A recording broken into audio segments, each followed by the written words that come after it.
আসসালামু আলাইকুম ওয়া রাহমাতুল্লাহ। সংগ্রামী আমার ভাইরা, যাদের বিনিময়ে আজকে আমরা এই সফলতা পেয়েছি তারা হচ্ছে বিশ্ববিদ্যালয়ের স্টুডেন্ট। তারা সর্বপ্রথম আন্দোলন শুরু করেছিলেন জুলাই মাসের 1 তারিখ থেকে শুরু করে নিয়ে আজ পর্যন্ত তারা রাজপথ ছাড়ে নাই। তারা আজকে আমরা সামান্য মিছিল করার কারণে কত ক্লান্ত হয়ে গেছি, আর তারা পুলিশকে প্রতিরোধ করে কি পরিমাণ পরিশ্রম করে তারা এই সফলতা এনেছে তা বলার বাইরে।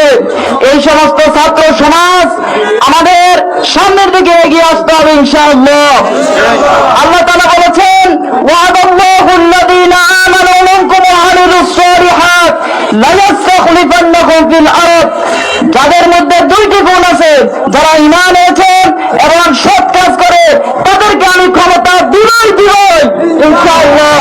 লা ইস্তাখলিফান্নাহুম, আল্লাহ তাআলা শব্দ ব্যবহার করেছেন। আল্লাহ তাআলা আমাদেরকে বিজয় দেওয়া শুরু করেছেন, এখনো পরিপূর্ণ আসে নাই। আস্তে আস্তে ইনশাআল্লাহ আমরা পরিপূর্ণ বিজয় অর্জন করব ইনশাআল্লাহ। ভাইরা আমার, আরেকটি কথা বলি, যেই সমস্ত ছাত্র সমাজ কি পরিমাণ কষ্ট করেছে আপনারা হয়তো মোবাইলে দেখেছেন, আর আমরা সরাসরি দেখেছি। তারা দিনের 12টি ঘন্টার মতো আন্দোলন করেছে, রাতে ঘুমাতে পারে নাই, দীর্ঘ 40টি দিন তারা আন্দোলন করেছে। আল্লাহ তাআলা আমাদের এই আন্দোলনকে কবুল আর মঞ্জুর করুক, আমরা সকলে বলি আমিন।